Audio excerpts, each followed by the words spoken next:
Počkej, on má kozy, jo? Ty vole, a oči. No.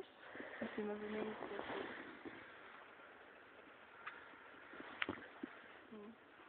Je to mokrý.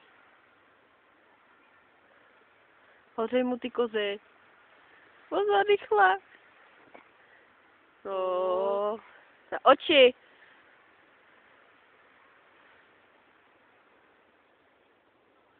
Nechytí. Hoří mu oko.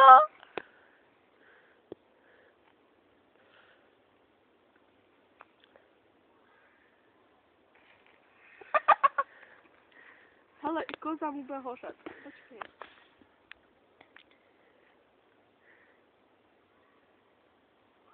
Hoří? Už ji tam nedám. Ruce. Teď už to jde vidět, jak je to černý.